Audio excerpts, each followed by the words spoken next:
आज के मनुष्य में स्वार्थ भाव प्रचुर मात्रा में हो गया है और ये स्वार्थ आपस में झगड़े झंझट करवाता रहता है। आज का मनुष्य केवल अपने अधिकार तो मांगता है और अपने कर्म कर्तव्य की बात नहीं सोचता है कि मुझे माता पिता के प्रति मेरा क्या कर्तव्य है, भाई के साथ मेरा क्या कर्तव्य है, अर्थात परिवार में मेरा क्या कर्तव्य है। इस सबको भूल करके मनुष्य जो है केवल स्वार्थ में आगे बढ़ रहा है और इसी से परिवार टूट रहे हैं। भाई भाई में झगड़ा, बाप बेटा से लड़ रहा है, बेटा बाप से लड़ रहा है, माँ से नहीं बोलता। कई जगह अनेक घटना ऐसी मिली हैं जिसने बेटा को ने ही बाप को काट दिया। बताओ ये घटना कितनी विचित्र घटना है। और इस विषय में वेद क्या कहता है। अथर्ववेद में कुछ मंत्र आते हैं, इन मंत्रों का आज विचार करें तो सुनिए। सहृदयं सामनस्यं विद्वेषं कृणोमीव अन्यो अन्यरं विरहति जातमेवन्य। हे मनुष्यो, हे गृहस्थी लोग, तुम ऐसे रहो जैसे गाय अपने सद्यवत जात बछड़े से प्यार करती है। इसी प्रकार तुम आपस में प्यार करो। और ये प्यार आगे कैसे बढ़ेगा, इसका अगला मंत्र में उपदेश करते हैं। अनुव्रत पितु पुत्रो मात्रा भवतु समना जाये पत्य मधुवती वाचम मदतु शांतिवान। पुत्र पिता का आज्ञाकारी हो और पिता का अनुवर्ती हो, अर्थात जिन श्रेष्ठ कर्मों को पिता करता हो उन कर्मों में वो सहायता करे, करवाए और उन कर्मों को आगे बढ़ाए, तथा माता में श्रद्धा रखे। पत्नी मधुर भाषणी हो तथा पति भी मधुर व्यक्तित्व वाला हो। तो इसी संदर्भ में भगवान राम कहते हैं कि न सत्य न दान न मान और दक्षिणा सहित यज्ञोतने हितकारी। पिता की आज्ञा पालन है सबसे बढ़कर कल्याणकारी। माता पिता गुरु की आराधना से तीनों लोकों की आराधना हो जावे है यही श्रेष्ठतम कर्म, इसी से मानव धन्यवाद हो जावे। स्वर्ग धन दान विद्या पुत्र पौत्रादि का सुख भरपूर पावे। मिले संसार की हर वस्तु कोई वस्तु दुर्लभ न रहे दूर जावे। भगवान राम ने तो माता पिता गुरु की आराधना से तीनों लोकों की आराधना बताई है।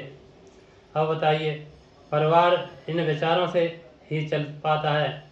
आगे कहा गया है कि पुत्र जो माता में श्रद्धा रखे। जिस माँ ने हमारा जो शरीर बना के दिया है, 9 महीने में घर में रख करके एक एक बूंद खून की दे करके लंबे समय तक हमारा जो शरीर बना है माँ के घर में, 9 महीने तक माँ इस कष्ट को झेलती है और प्रसव पीड़ा कितनी कठिन होती है, जिसमें से ये माँ जो है नया जीवन पाती है। और फिर जन्म के बाद भी हमें 9-10 साल तक टट्टी पेशाब की करते हुए हमारी सेवा चाकरी करती है। और माँ बाप जो है, हम जब तक समर्थ नहीं होते हैं अपना जीवन हमारे लिए भूल जाते हैं, संतान के लिए भूल जाते हैं। इसलिए उस माँ का ऋण भी मनुष्य पर बहुत बड़ा होता है। इस ऋण को चुकाना तो बड़ा मुश्किल है, लेकिन माँ बाप की सेवा करना तो अपना फर्ज बनता है। और आगे कहा गया है कि पत्नी मधुर भाषणी हो और पति भी मधुर व्यक्तित्व वाला होना चाहिए। रामायण का प्रसंग है। भगवान राम और सीता कुटिया में बैठे हैं। लक्ष्मण जी जंगल से लकड़ी लेने के लिए गए। तो भगवान बैठे हुए एक वृक्ष को देखते हैं जिस पर एक लता चढ़ गई है और धीमी धीमी हवा चल रही है। तो वृक्ष बड़ी मस्ती में झूम रहा है। तो वो सीता से कहते हैं, हे सीते देखो, ये वृक्ष इस लता का संग पा करके कितना मस्त मगन हो रहा है और ये कह रहा है कि मेरा जीवन धन्य हो गया। हे लते, जब से तुम्हारा साथ मिला है मेरा जीवन धन्य हो गया। सीता माता समझ गई कि वो कह रही है मेरी ये बड़ाई करने में लगे हैं। तो सीता माता जी कहते हैं, हे यार पुत्र, बात इस तरह नहीं है। बात इस तरह है कि ये लता जो जमीन पड़ी रहती है, इसको जब वृक्ष का सहारा मिला तो ये ऊपर तक वृक्ष पर चढ़ गई है और आज वृक्ष के सहारा लेकर के ये आसमान में झूम रही है, मस्ती ले रही है, ये सोच रही है मेरा जीवन कितना धन्य हो गया। तो भगवान पुनः कहते हैं, नहीं सीते, ये वृक्ष धन्य हो गया। और सीता जी कहते हैं ये लता का भाग्य है। लता जो है धरती में पड़ी रहती है, लेकिन वृक्ष का साथ मिला तो आज आकाश में चूम रही है। इतनी ही वार्ता चल रही थी कि लक्ष्मण भी लकड़ी लेकर के आ जाते हैं। तो भगवान राम उनसे कहते हैं, लक्ष्मण आप ही बताओ, ये वृक्ष भाग्यशाली है यह लता। तो लक्ष्मण समझ गए कि ये आपस में एक दूसरे की बड़ाई कर रहे हैं। तो लक्ष्मण जी कहते हैं, इस उलझन में मुझे न डालो भैया, आप अपना निर्णय स्वयं लो। तो सीता मैया कहती हैं, अरे नहीं भैया, निर्णय तो तुमको ही देना पड़ेगा। तो वहाँ लक्ष्मण एक बात कहते हैं जो वास्तव में ध्यान देने लायक है। वो कहते हैं कि धन्य तो मैं हो गया आप दोनों का साथ पा करके, मेरा जीवन धन्य हो गया। जब परिवार में इस तरह के विचार होंगे तो बताओ वो परिवार विखंडन की तरफ जाएगा? वो परिवार कितने सुखमय जीवन जिएगा। और आगे कहा गया है ऐसी, यहाँ एक वेद मंत्र भी आता है संतान के लिए कि आच्या जानू दक्षिण तो, कि हे मनुष्यो तुम माता पिता के पास जाओ या माता पिता तुम्हारे पास चल करके आवे, तो घुटने जमीन में टिका करके माता पिता के चरणों में सिर रख करके दक्षिण हाथ से दक्षिण पैर और बायां से बायां पैर पकड़ करके उन्हें नमस्ते प्रणाम करना चाहिए, तथा उन बुजुर्गों को भी माता पिता को भी उन्हें आशीर्वाद दे करके उन्हें अनुग्रहित करना चाहिए।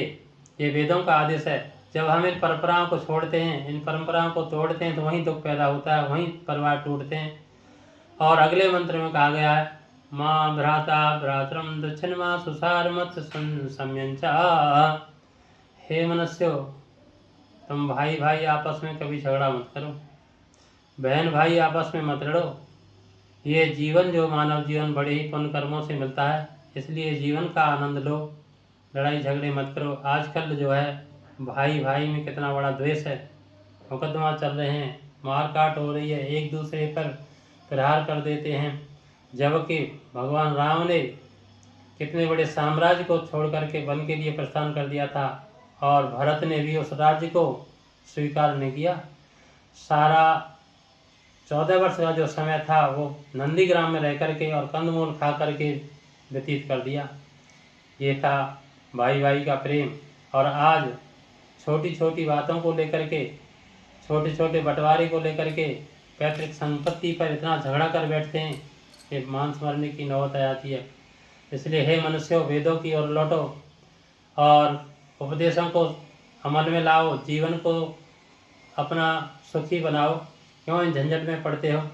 और अगले मंत्र में कहा है हे मनुष्यों मैं तुम्हें पहिया के आरों की भांति आपस में एक दूसरे को जोड़ता हूँ, अर्थात बिना आरों के मिलकर के पहिया बन नहीं सकता। उसी प्रकार से परिवार भी केवल परिवार का नाम पत्नी ही नहीं है, परिवार में माता पिता दादा दादी तथा अपने बच्चे और नाती कुल मिला करके परिवार बनता है।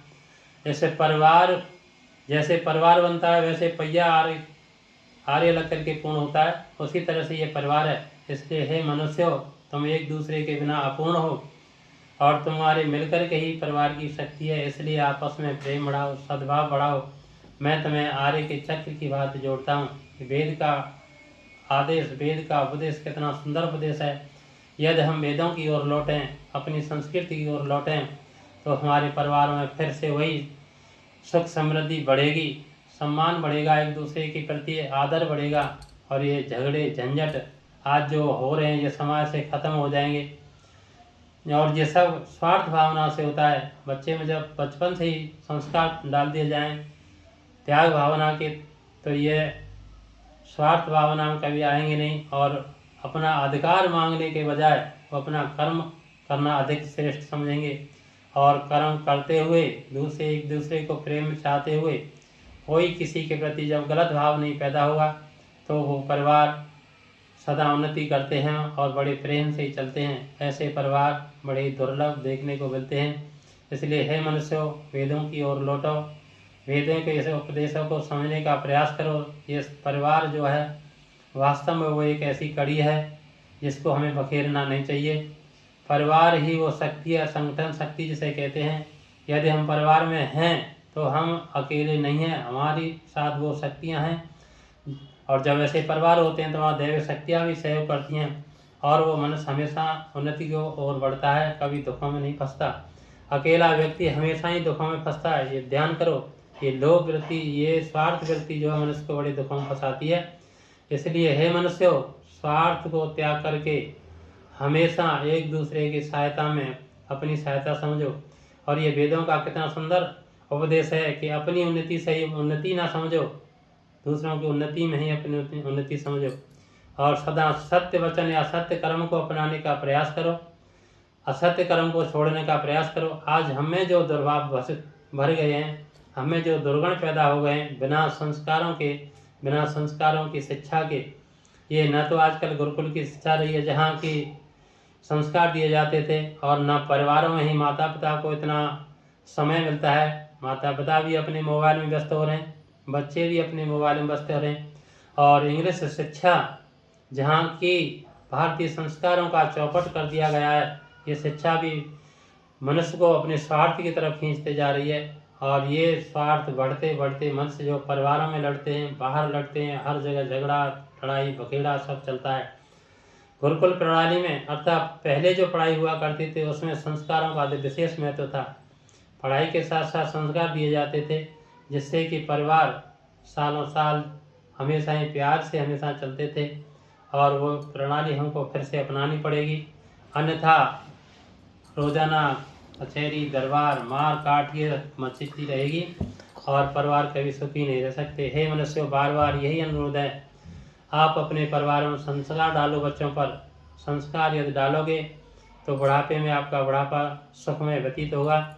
नहीं तो जो बच्चे आपके पखेरु के बच्चों की तरह पंख फड़फड़ाने लायक होते ही उड़ जाएंगे, विदेशों में कमाने चले जाएंगे, और आप यहाँ पड़ी रोते रहोगे और आपको उठा करके वृद्धाश्रम में डाल जाएंगे।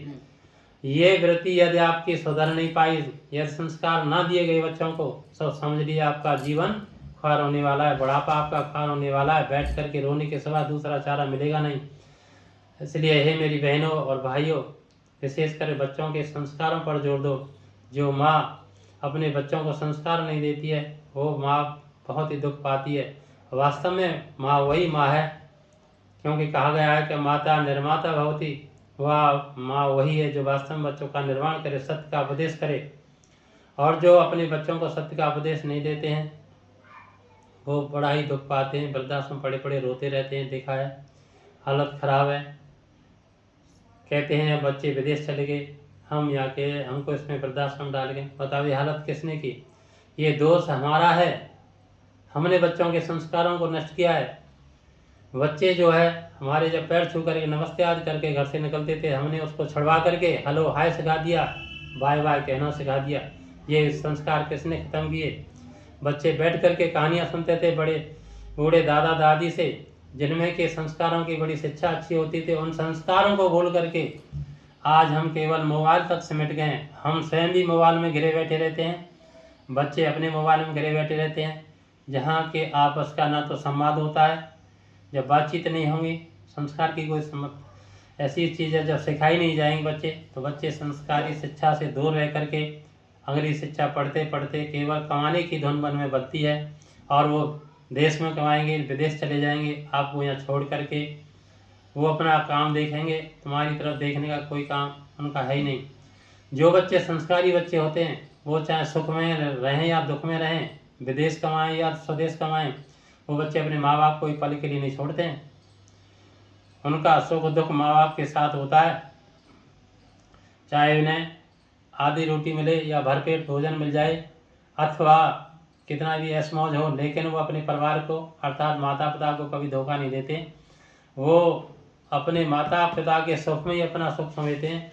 और ये संस्कृति भारतीय संस्कृति थी, इसको भुला करके, वैदिक शिक्षा को भुला करके आज लोग जो है इंग्लिश मीडियम पढ़ाते पढ़ाते इतना भूल गए कमाने के चक्कर में कि बच्चों को संस्कार नहीं दे पाते हैं। और बच्चे आजकल पखेरियों की तरफ जैसे पंख उड़ते हैं, अर्थात जैसे वो कमाने वाले होते हैं, उनकी सर्विस लगती है या कोई व्यवसाय करते हैं तो वो लेकर के विदेशों में चले जाते हैं और फिर घर की तरफ लौट करके ना देखते हैं। और जब कोई ज़रूरत पड़ती है माँ बाप को तो उठा करके वृद्धाश्रम डाल जाते हैं।